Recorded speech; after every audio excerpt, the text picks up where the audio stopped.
everyone. So today is Trauma Tuesdays, and as promised, we have a new topic to discuss in today's mini session.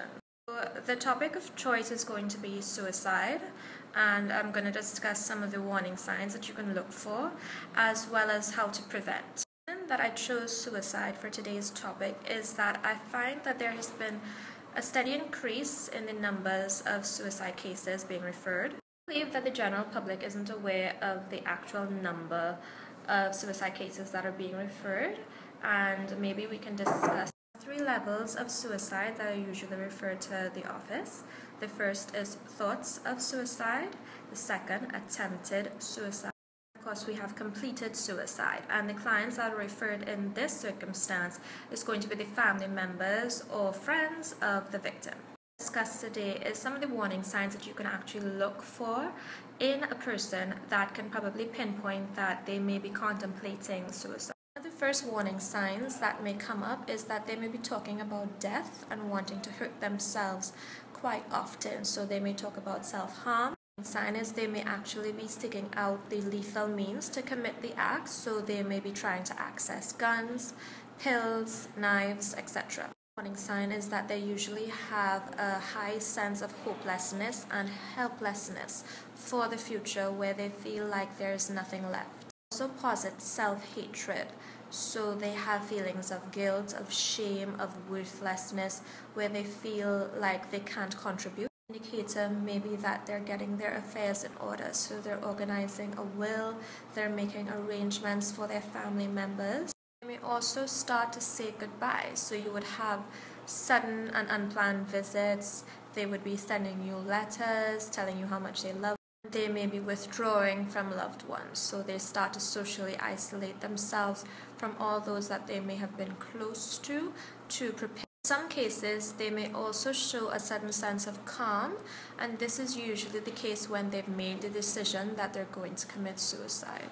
Now, these are just some of the indicators that persons may posit when they're contemplating suicide, and not all persons may show all indicators. Suicide is a mental health problem that can be prevented, so if persons know what they have to look for, then you can have a stronger chance of being able to prevent the suicide from actually being completed, and thus you can help your loved ones and reach out to them before it's too late. We've discussed the warning signs. I want to get into the prevention tips that you can put into place if it is that you do suspect a loved one is contemplating suicide, so as to prevent any type of self-harm from occurring. First tips is that you need to speak up. You need to let that person know that you care and that they're not alone, and you're here to listen and help them.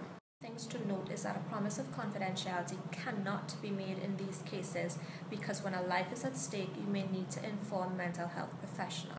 To a person sharing, always remember to be sympathetic and to be patient, and you cannot be judgmental of what they have to share with you.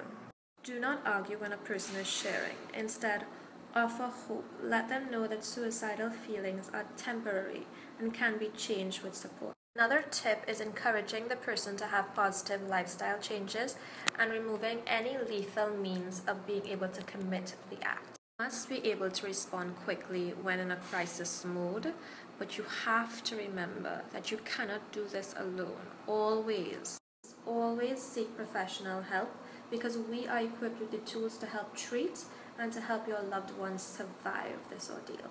Discussion only mentions some of the prevention tips. There are more, but obviously because of time constraints, we're only going to get into these right now. But give me feedback. Some of the additions that you may have, some of the tips that you may have come across in your experiences as well. I thank you for participating and for viewing this snap video, and I look forward to hearing from you. You have a good day, and remember, suicide is preventable. We all have a part to play, and we all have the power within to help someone else.